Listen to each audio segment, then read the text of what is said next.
Olá pessoal, tudo bom? Então meu nome é Alexandre Nápoles Filho e a gente vai trabalhar agora a disciplina de Direitos Humanos. Gente, fizemos aqui um esquema estratégico para vocês fecharem a prova de Direitos Humanos do 16º exame da OAB. Fizemos um raio-x do que mais caiu nas últimas 12 provas e a gente vai fazer uma aposta no que a gente acredita que seja cobrado nesse 16º exame da OAB. Antes da gente entrar nesse detalhamento, eu queria deixar aqui para vocês o meu e-mail para qualquer dúvida que vocês tenham com o estudo que vocês vão realizando. Então, o meu e-mail é alexandre_napoles@hotmail.com. Tá aí na tela, joga aí na tela, Homero. É esse aí, ó, ok? Então, alexandre_napoles@hotmail.com. E aqui é o meu Facebook, ok? Alexandre Nápoles Filho. Se você quiser também interagir pelo Facebook, tirar dúvida lá, ou inbox, ou na própria timeline, ok? Então, ó, sem mais delongas, vamos aqui analisar esse raio-x do que caiu nos últimos nas últimas 12 provas de Direitos Humanos da FGV. Então, ó, o principal tema é o Sistema Interamericano de Proteção aos Direitos Humanos, com 66% das provas caindo esse assunto. Depois vem o Sistema Global de Proteção aos Direitos Humanos, com 60% das provas cobrando esse assunto, e o assunto, por sua vez, de Direitos Humanos na Constituição Federal, com quase 42% das provas cobrando esse assunto. Então, ó, as provas de Direitos Humanos, normalmente, elas cobram de 3 a 4 questões. Você, obviamente, não vai estudar menos essa disciplina porque só são 3 ou 4 questões. Por quê? Porque eu já vi muitas pessoas não passarem por conta de uma única questão.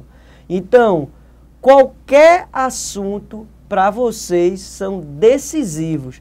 É uma questão que vai fazer você passar ou não na sua prova da OAB, ok? No seu exame de ordem.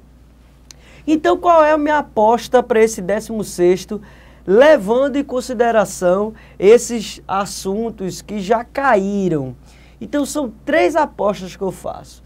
Dentro do tema Sistema Interamericano de Direitos Humanos, eu aposto que caia a diferença entre a Comissão e a Corte Interamericana, que são os 2 órgãos de monitoramento do Sistema Interamericano de Proteção aos Direitos Humanos.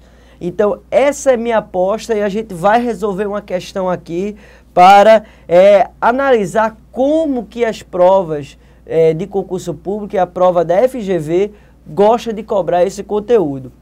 O segundo assunto que eu aposto é na Declaração Universal dos Direitos Humanos. Dentro do tema Sistema Global de Proteção aos Direitos Humanos, eu aposto que caia a questão da Declaração Universal, dos incisos dos itens dessa declaração. Então, ó, baixa a Declaração Universal dos Direitos Humanos, vai aí no Google, joga lá, Declaração Universal dos Direitos Humanos, o primeiro item que aparecer, baixa, clica e estuda, porque esses 30 dispositivos eu acredito que caia nesse seu 16º exame da OAB. Por isso que a gente vai aqui hoje realizar algumas questões de concurso público que cobraram já essa disciplina, beleza? E o detalhe, nunca caiu na prova da FGV esse assunto da Declaração Universal. Já chegou a hora de cair e a hora é agora, no 16º exame que vocês estão se preparando. O outro assunto é, dentro do artigo 5º da Constituição, o direito dos presos e os tipos das penas que podem ser aplicados em nosso ordenamento jurídico brasileiro, ok? Então, são esses 3 assuntos que vocês devem jogar mais atenção, porque, de acordo com o histórico do que vem sendo cobrado, eu aposto que esses 3 assuntos estejam sendo exigidos na sua prova do 16º exame. Lembrando que nenhum dos 3 aqui que eu estou apostando já foram objeto de questionamento na sua prova da FGV. A questão da Corte e da Comissão Interamericana já foi, mas não a comparação entre um e outro. A comparação que cai muito em provas de juiz, de defensor público, de procurador do trabalho, cai muito, de delegado. Então, pode cair sim na sua prova da OAB, ok? Beleza?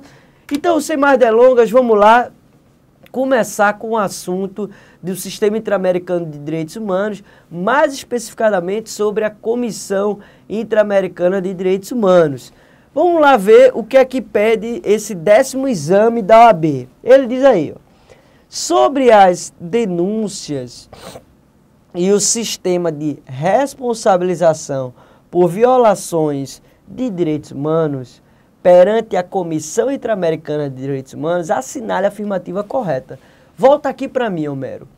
Gente, é o seguinte, no Sistema Interamericano de Proteção aos Direitos Humanos existem dois órgãos de monitoramento se os estados estão cumprindo ou não os tratados e as convenções internacionais da OEA.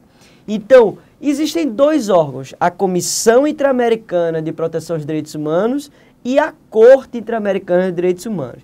A comissão é como se fosse a primeira instância e a Corte é a segunda instância. Esses dois organismos, eles vão analisar a partir de denúncias que eles recebem ou então a partir de visitas in loco que eles realizam. Eles vão analisar se aquele Estado ele está cumprindo com o que ele pactuou no âmbito da Convenção ou do Tratado Internacional da OEA, beleza? Então a questão quer saber sobre essas denúncias e essas responsabilizações. Para a gente assinalar a afirmativa correta. Vamos lá, letra A. A comissão poderá responsabilizar tanto o Estado como as pessoas naturais e jurídicas, de direito público ou privado, que cometerem a violação solidariamente. Então, o item A está dizendo que pode ser responsabilizado o Estado, assim como um indivíduo ou então uma pessoa jurídica de direito público ou privado. Gente, isso está errado. Só quem vai ser responsabilizado no âmbito do sistema interamericano, ou seja, tanto na Comissão quanto na Corte Interamericana, será o Estado. Então, um indivíduo ou uma empresa, por exemplo, eles não poderão ser responsabilizados por violações de direitos humanos. Só quem vai responder é o Estado. Então vamos botar um exemplo. Há um grupo de extermínio que matou mais de 100 pessoas e até agora ninguém foi punido. A Comissão e a Corte Interamericana, eles vão condenar o indivíduo ou esses indivíduos, ou ele vai condenar o Estado brasileiro?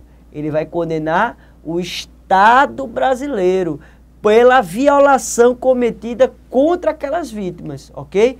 Não vai se colocar João, Maria, José no banco dos réus. Vai se colocar o Estado brasileiro, tá bom?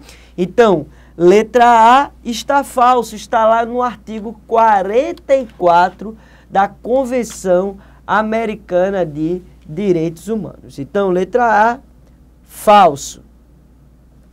Letra B. A comissão não possui competência para responsabilizar pessoas naturais, podendo apenas determinar a responsabilização das pessoas jurídicas de direito público ou privado que cometerem a violação. Como falamos, só o Estado poderá ser responsabilizado, ok? Artigo 44 da Convenção Americana de Direitos Humanos. Letra B, falso. Letra C. A comissão poderá responsabilizar tanto o Estado como as pessoas naturais e jurídicas. E aí, gente, certo ou errado? Falso. Só o Estado será responsabilizado. Neste caso, a responsabilidade do Estado será subsidiária. Falso também, ok? Somente o Estado, exclusivamente o Estado, será responsabilizado, ok? Letra D. A comissão não possui competência para atribuir responsabilidades individuais, podendo apenas determinar a responsabilidade internacional do Estado membro da OEA. Perfeito. Letra D é a correta, é a letra que a gente marca. Volta para mim, Homero. Gente, é o seguinte.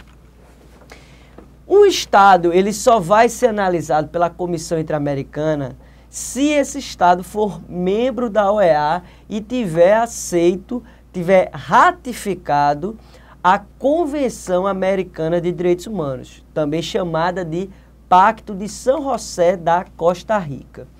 Então, um Estado que pode estar até na América, mas que não é membro da OEA ou que não aceitou a convenção, não ratificou a Convenção Americana de Direitos Humanos, esse Estado não poderá ser analisado, as violações cometidas dentro desse Estado não poderá ser analisado pela Comissão Interamericana de Direitos Humanos, ok? Alguns detalhes sobre a comissão, comparando ela com a corte, que eu acho que é isso que vai cair. Primeira coisa, com relação à sede. A Comissão Interamericana fica sediada em Washington, nos Estados Unidos. Já a corte fica sediada em São José, na Costa Rica. A comissão, ela é um órgão político, é como se fosse a primeira instância, e ela é composta por 7 comissários ou 7 comissionados. Esses membros têm que ser do mesmo estado, tem que ser de estados diferentes, não podem ser do mesmo estado. Então, não pode ter um comissionado, 2 comissionados do Brasil, por exemplo. Tem que ser um do Brasil, outro da Argentina, outro da Venezuela. Então, tem que ser de países distintos, não podem ser da mesma nacionalidade, ok? Na Corte Interamericana também são 7 membros, mas há diferença. São 7 juízes. Também tem que ser de nacionalidades distintas, que têm idoneidade moral, né, e grande conhecimento na área, e que são chamados de juízes, ok? Essa diferença de juízes para comissionados já aponta uma outra diferença entre a corte e a comissão. É exatamente a sua competência. Então, a corte, ela tem uma competência jurisdicional e também ela exerce uma competência consultiva. Já a Comissão Interamericana de Direitos Humanos, ela tem uma função só política. Ela não tem uma competência jurisdicional. Ou seja, quando um caso vai bater na Comissão Interamericana de Direitos Humanos, e ele chega ao final, o processo, essa comissão, ela produz uma recomendação. E essa recomendação, ela não tem força jurídica vinculante. Ou seja, ela não pode obrigar os estados a cumprirem com essa decisão. Já no âmbito da corte, por esse caráter jurisdicional, esses juízes, eles vão produzir ao final do processo uma sentença. E essa sentença, sim, tem força jurídica vinculante e obrigam os estados a cumprirem, a efetivarem essa sentença. Outro detalhe que é importante a gente destacar.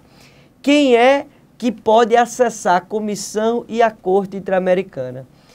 Na comissão, qualquer indivíduo, qualquer grupo de indivíduos, ou a Comissão Interamericana de Ofício, ou mesmo um estado denunciando o outro estado, poderá acionar a Comissão Interamericana de Direitos Humanos. Já na Corte Interamericana de Direitos Humanos, somente a Comissão Interamericana pode acessar, acionar, provocar, instaurar um processo lá, ou mesmo um estado denunciando o outro.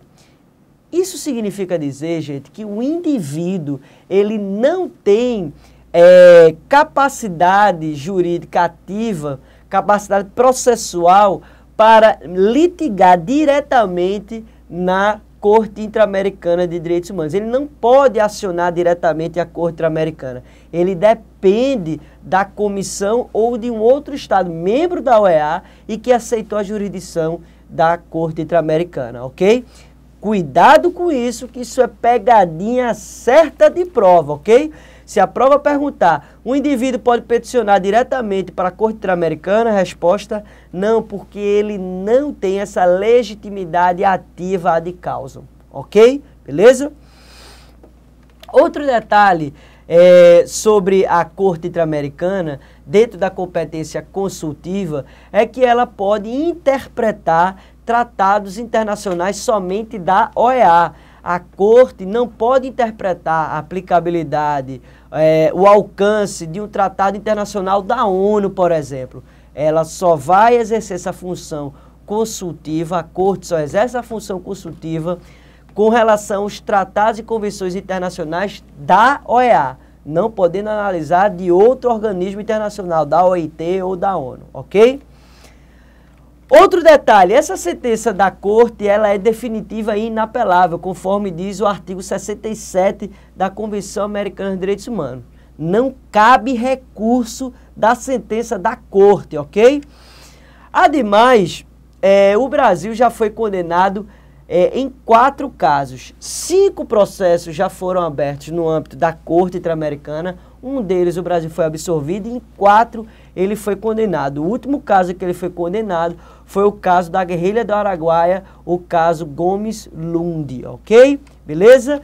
Então, a gente trouxe aqui para vocês, joga aí na tela, Homero, uma planilhazinha, uma tabelinha que sistematiza toda essa diferença que a gente acabou de falar aqui, para vocês guardarem no coraçãozinho de vocês e fecharem a prova, ok? Então, no próximo bloco, a gente continua falando sobre o Sistema Interamericano de Proteção aos Direitos Humanos. E se vocês tiverem tempo, baixem também a Convenção Americana de Direitos Humanos para estudarem os artigos ali dispostos, ok? Até mais.